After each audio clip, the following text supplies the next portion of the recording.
Hey guys, it's Chris. From submarines to the bases that they were in. Join me as I reveal 8 mysterious abandoned submarines and bases.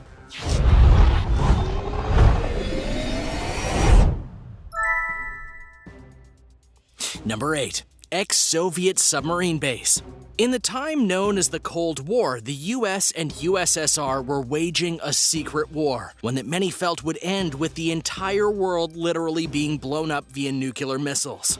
Hence, the Doomsday Clock. In this time of war and secrecy, it was vital that every military base that could be hidden was hidden. And for the Soviet Union, one of the most kept secrets was a base that is now fully visible and abandoned. This place is known as Balaklava Submarine Base.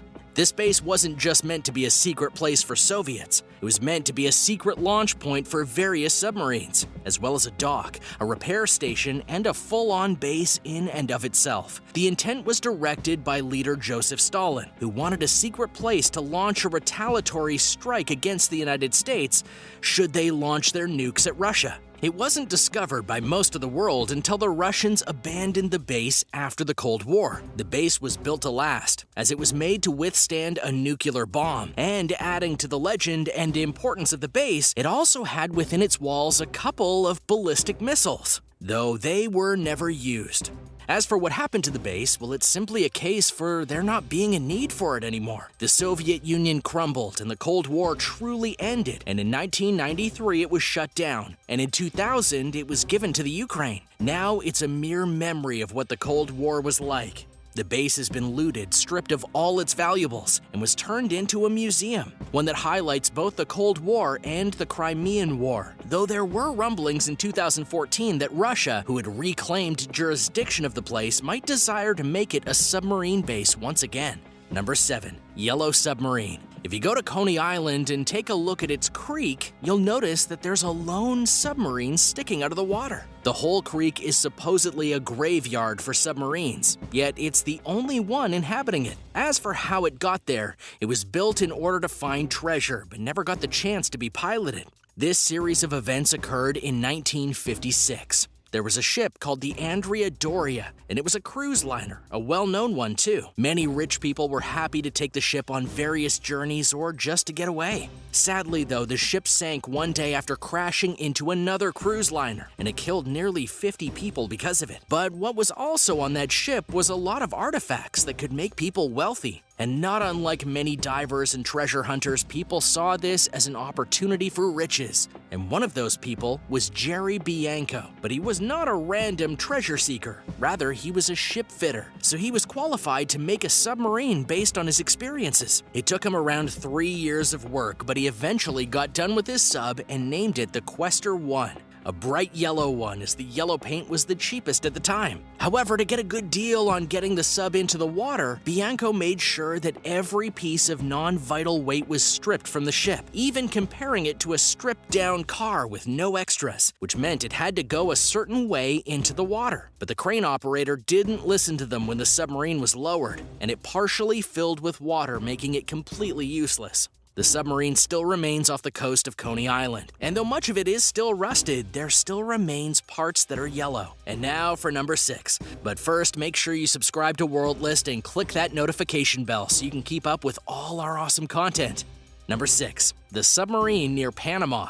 When you think of submarines, you often think of them as a military instrument, especially in World War II and the Cold War. But it might surprise you to learn that submarines were used long before that for non-military expeditions. And one was lost to history for nearly 150 years. In Panama, there were stories about a beach submarine that would arrive at low tide. An archaeologist named Jim Delgado was in the area and knew the story and decided to seek it out. When he found it, he noticed something interesting. The submarine was not Japanese as previously believed. It was, in fact, American. Researching the answer to the questions he had took years, but eventually he found the answer in the New York Times, the 1886 edition of the newspaper. This submarine, known as the Submarine Explorer, was made in the 19th century between 1863 and 1866, and it was one of the first successful submarines to be able to fully go underwater, a process that took quite a long time to perfect. The craft was made by Julius Kroll, a German-American who made the ship to mine for pearls. Despite the weird purpose, it was quite successful at its job,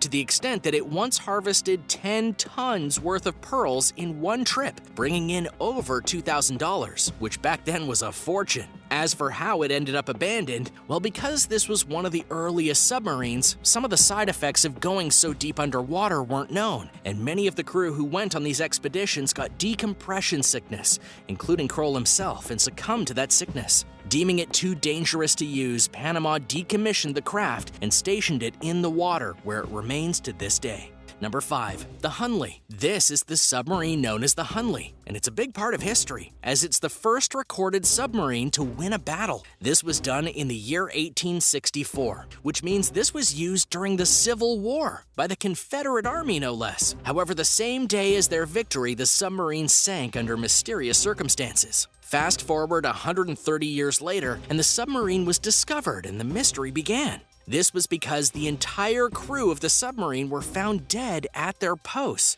and there was no sign of major damage to the ship via the battle that they'd won. So a question was raised. What happened to the crew? It appears to have been lack of knowledge about explosions that doomed the vessel, for scientists recently revealed that the ship was given a single missile that wasn't able to be fired at enemy ships, but rather rammed into them. So when the explosion happened, it did sink its foe, but the pressure wave from the explosion killed all the crew inside the HUNLEY.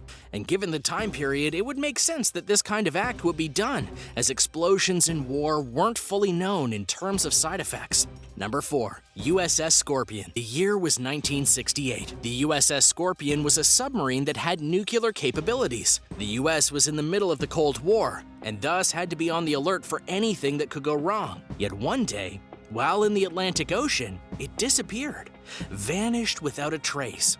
It wasn't until later that the pieces of the submarine were found lost on the ocean floor. Many have wondered what happened to its nuclear arsenal. This has led to many theories, both probable and not so probable, about what happened to it. What's more, many people have reopened the investigation about the disappearance of the submarine and tried to find the rest of the wreckage so the answers could potentially be found. Yet no search has wielded anything but speculation. This even happened as recently as 2012. The most popular theory is that there was a torpedo failure of some kind, and it caused the ship to rupture and take the lives of the 99 crew members. But until the full wreckage is found, we'll never know. Number 3. U-352. During World War II, there was a group of U-boat submarines piloted by the Germans known as the Wolfpack, and they were assigned to the Atlantic to try and prevent various kinds of convoy ships from getting too close to their borders. In this case, near Scotland. At one point, though, it made its way to the United States and attempted to sink a Swedish ship, though it failed and had to flee. Later on in 1942, it attempted to sink what it thought was a convoy ship, but instead attacked a U.S. ship called the Icarus and sank as a result. However, despite it going down, it was lost to the ocean depths for some time until it was rediscovered by some divers and the company known as Olympus. Many artifacts were recovered from the submarine and are displayed in museums.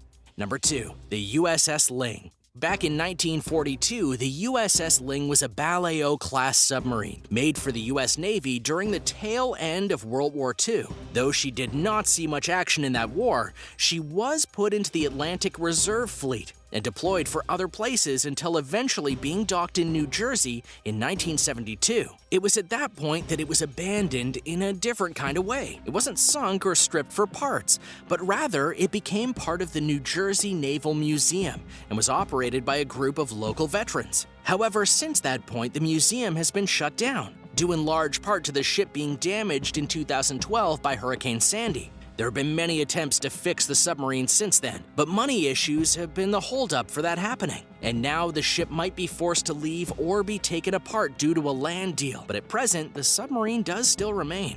Number 1. St. Nazaire Submarine Base.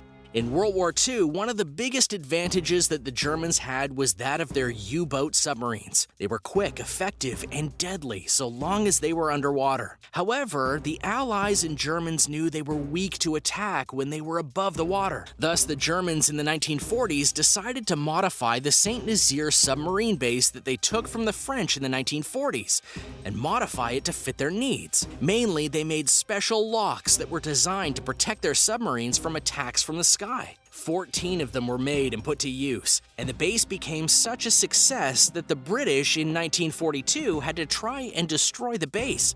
They were successful, but they did not target the locks of the submarines, just the dry dock that was there. The base now stands abandoned, but serves as a historical landmark. Thanks for watching. What did you think of these abandoned submarines and the bases they were held in? Did you learn anything from these stories? Do you know of another submarine or base of note that could have been on our list? Let me know in the comments below. Be sure to subscribe, and I'll see you next time on World List.